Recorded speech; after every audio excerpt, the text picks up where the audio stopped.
Come on, bud. Come on. Hop in. Good boy. Well, the ice just went out here in northern Minnesota, so I wanted to squeeze in a quick little Boundary Waters trip.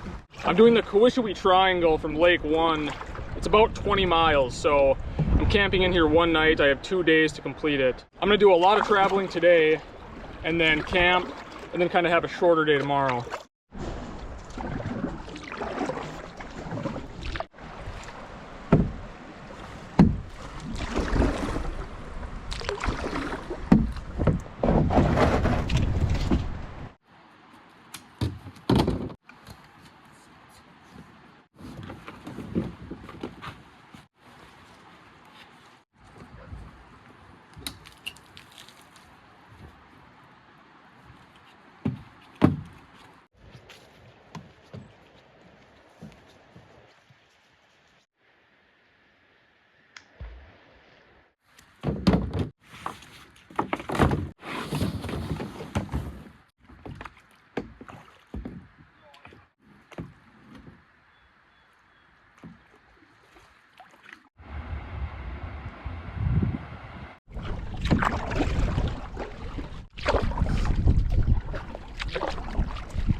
There's a moose right there.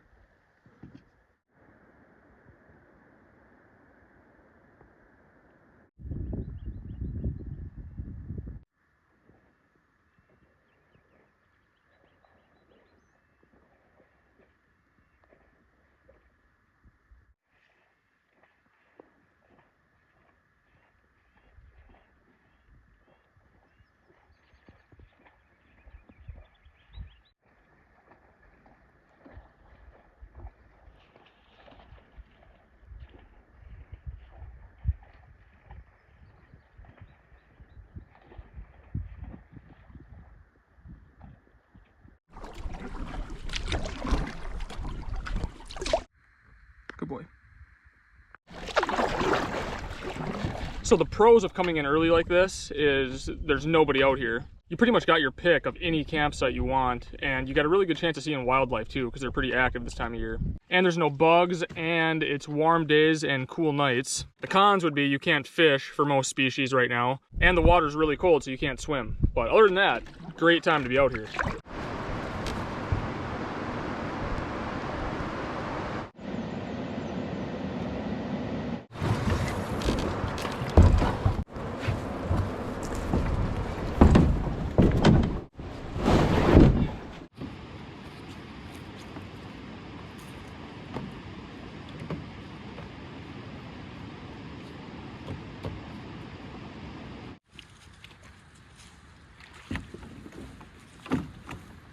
Hop in, hop in. Well, we're a few miles in at this point, so I'm gonna keep paddling for another hour, maybe 2, and then we'll stop and have lunch, and then continue on.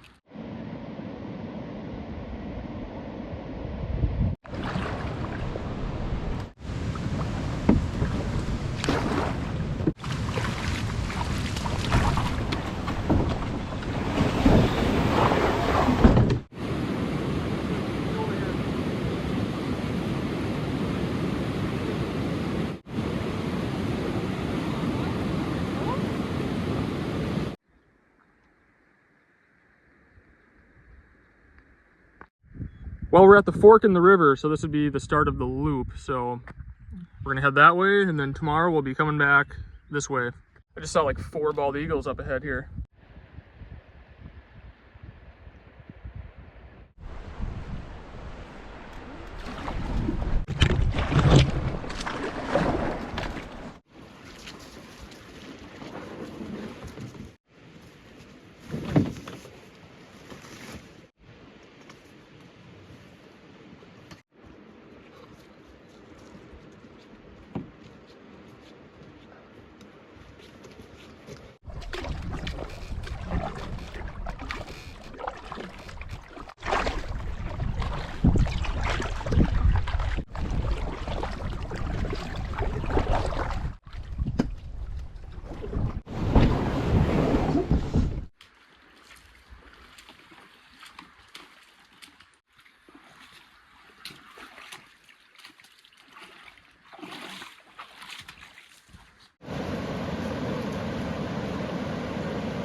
I'm assuming normally there wouldn't be water right here, but because it's high, there is, and it's flowing pretty good.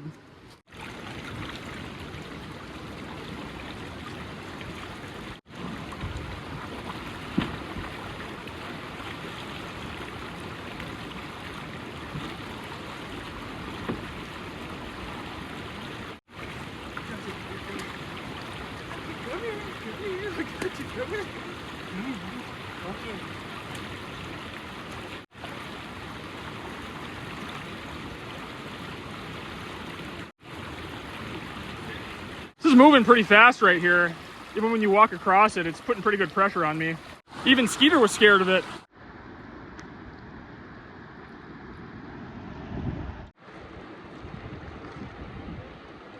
There's a campsite right up there. We're gonna go have some lunch.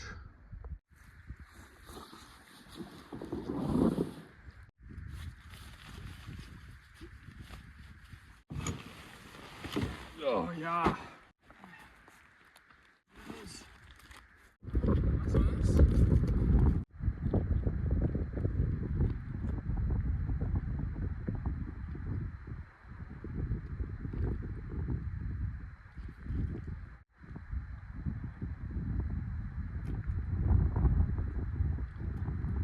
So here's what we did. We put in right here, pedaled this way, down the river, and then this is the loop right here that we're doing. So I came this way, and I'm having lunch at this campsite right here right now. So now that we got a little bite to eat, we're gonna continue on this way. For sure, when I get to the other side of this lake and get this 175 rod portage out of the way, that'll be the longest one of the day. But we'll see where we're at. We're gonna, travel this way. There's a 210 rod portage right here. So I don't know, I might camp at this site right here, or I might try to hammer out this portage and camp at one of these sites or one of these in here. It's 2:45 right now. I didn't put in till like 10:30, maybe even 11. I'm down to travel until about 6:30, 7 at the absolute latest. I want to have camp set up by 7. It's light until like 9 p.m. So if I have camp set up by 7, that gives me a couple hours of daylight to kind of hang out, enjoy camp, relax a little bit, sit by the campfire, cook my dinner, and then yeah, it's pretty much dark by 9:15. Let's continue on and see where we end up.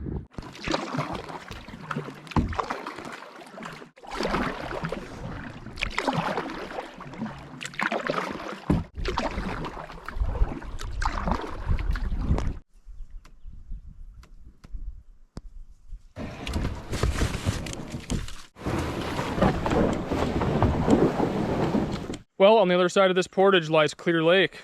I'll see you there.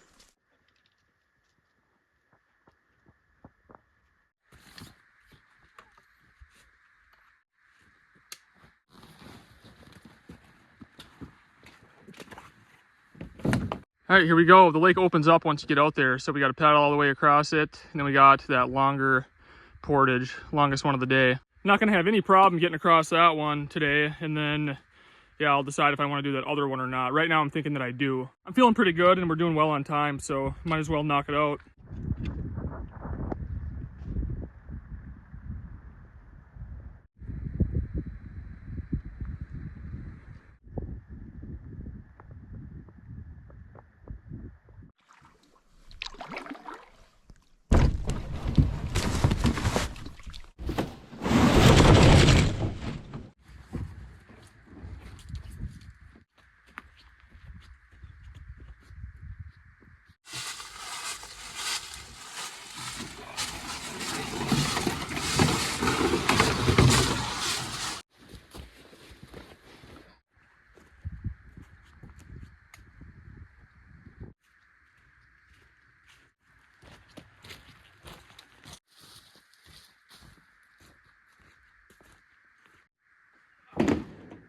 Well, we're back on the Kawishiwi River. So we got a little bit of a paddle, then a short portage it looks like, and then a little bit of a paddle, then that long one. And I think I am gonna go ahead and bang out the long one and get that over with tonight.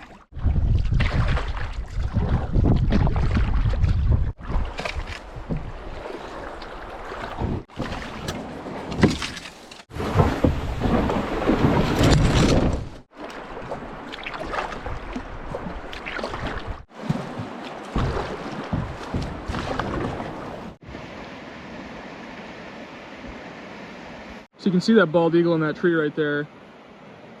I've been seeing a lot of them, always right where there's moving water, so they must be fishing.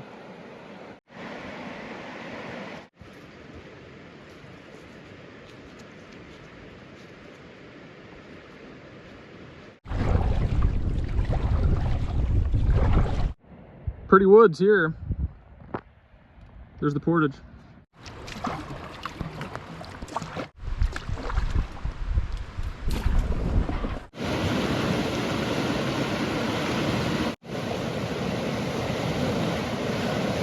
It's 5:32 right now. Let's see how long it takes me to get to the other side.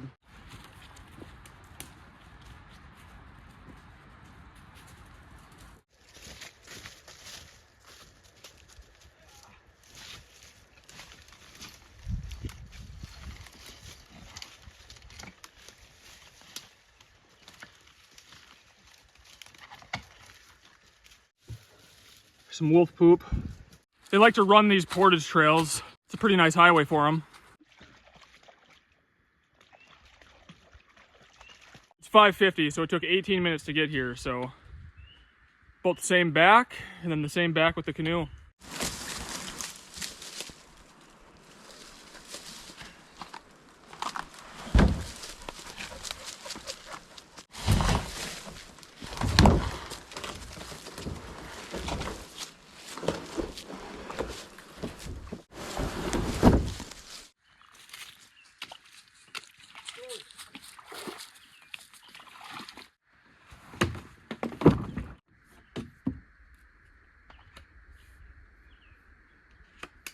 So that's it for long portages on the trip. I'm glad I did it tonight. Now it's just over with, and I got a pretty easy day tomorrow. I can kind of have a longer morning and hang out and camp a little bit instead of having to get up early and head out. So there is a campsite just around the corner, like right over here. Then there's another one not too far up, but there's some cooler ones a little ways paddle up the river here. And a couple of those are supposedly pretty nice. So I just assume keep paddling another 30 minutes or so here and get to a cool campsite. So in all the miles I've traveled today, I saw one other canoe way back there, and there was not a single campsite occupied. Every single one was open that I came across.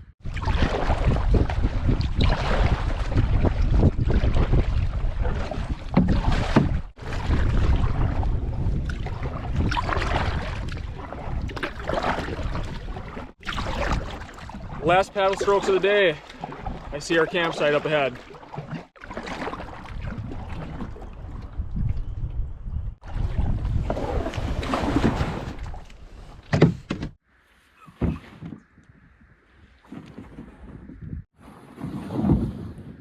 Well, this is home. I'm gonna get the tent set up and then I'll show you around camp.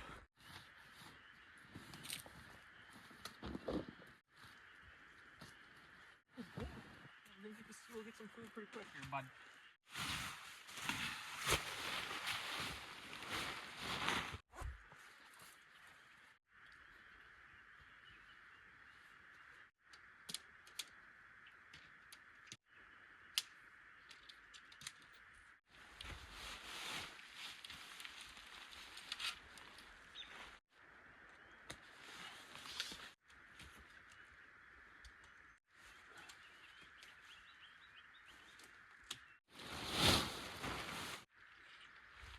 Pretty nice site here. I'll give you a look around. I haven't even really looked around myself. All I've done is gone up to the tent pad and set up the tent. I'll have to cut up some wood here in a bit too to get a campfire going so we can cook our dinner. Typical Boundary Waters campsite. You get a fire grate like that.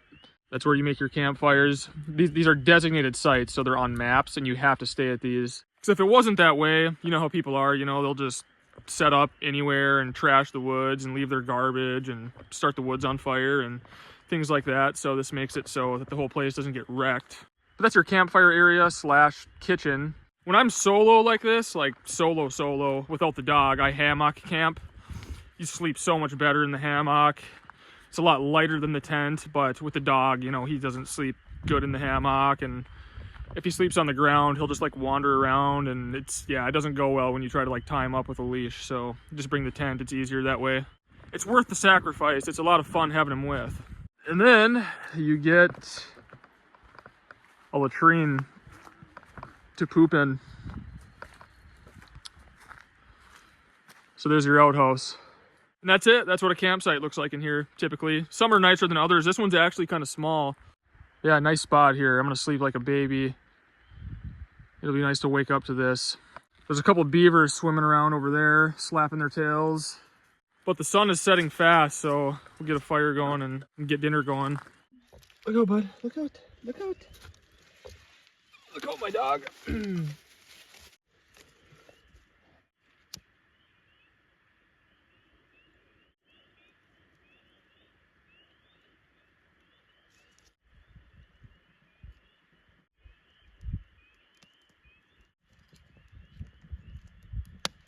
You can see these right here, those brown spots. There's 3 beavers up on that rock right now.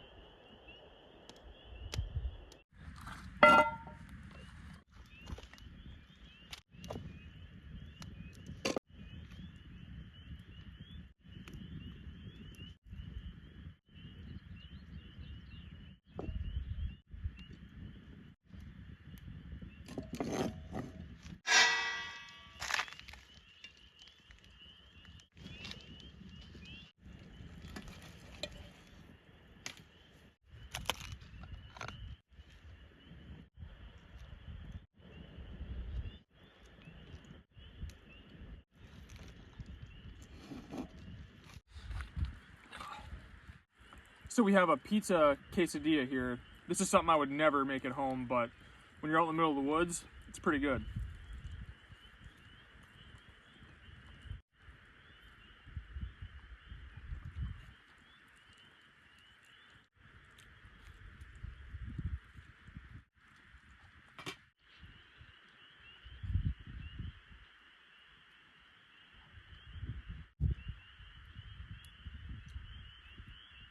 Good boy, buddy. I love you.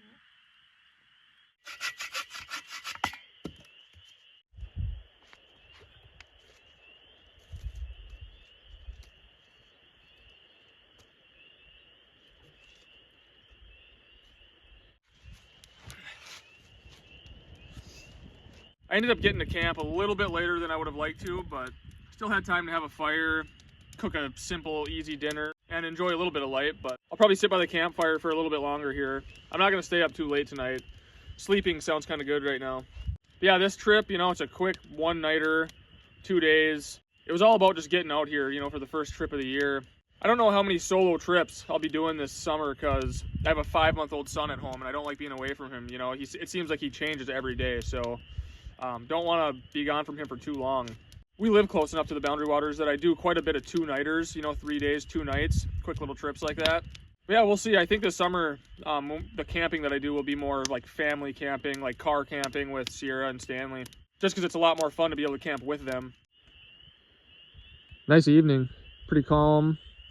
You can hear the frogs too. That'll be nice to fall asleep to. The beavers keep swimming around, slapping their tails as well, because that'll keep Skeeter busy. Well, I think I'm gonna head to the tent and get cozied up for the night. It's supposed to get down to like 30 degrees tonight too, so it'll be chilly overnight and chilly in the morning. But that's enough for me today. I'll see you at breakfast.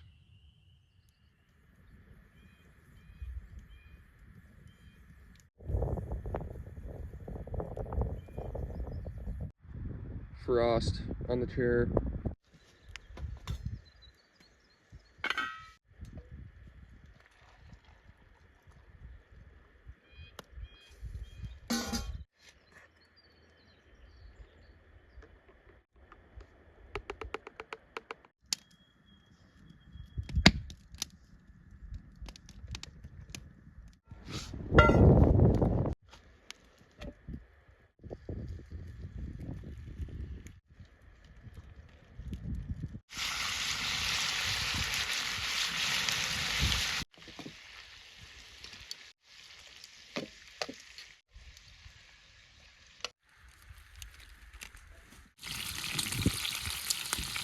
Yeah, I'm having to dry my boots out.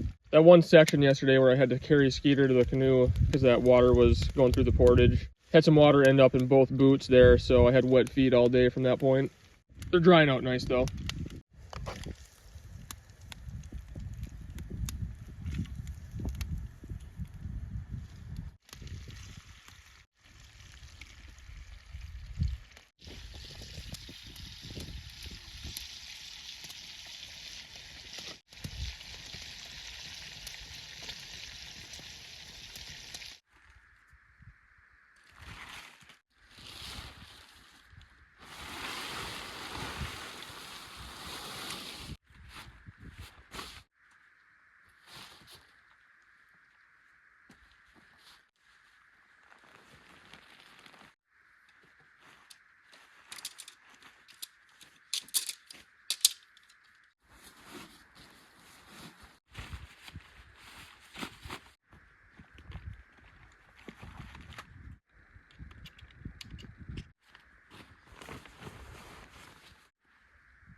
Well, I got camp all packed up, so I'm getting ready to head out of here. I got about 5 miles or so to get back to the entry point.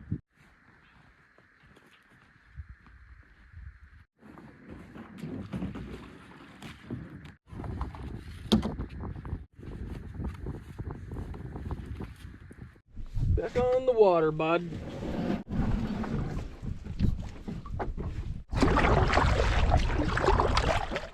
This was a good trip for the double blade paddle. I don't normally use one. Once in a while I will. It is faster and it fits nice on my pack like I do on portages. But also it's, you know, if you break a blade, you still have another blade, you know, this comes apart. Which you'd kind of be going slow and limping out of here, but at least you could get out.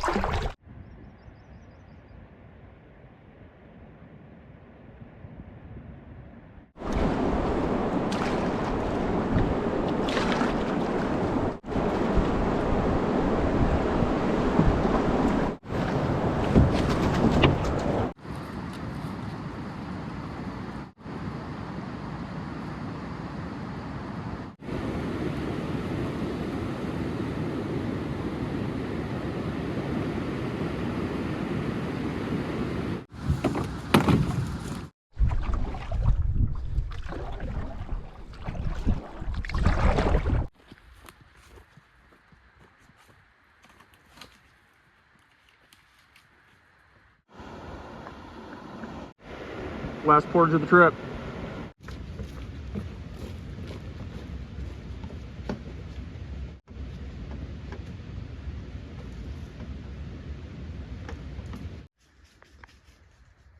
Short paddle to the entry point and we're out of here.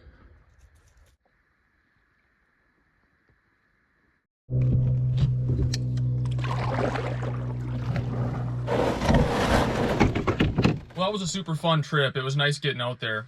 Highlight of the trip was seeing the moose for sure. That was a lot of fun. I probably watched it for about 5 minutes. It was just kind of walking along the shore, drinking out of the water, and then it dove up into the woods, but it was really cool to see.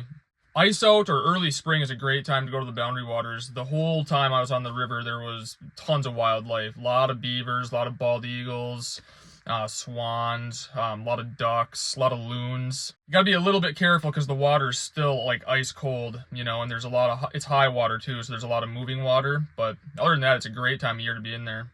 Hope you enjoyed the video, and I will see you soon.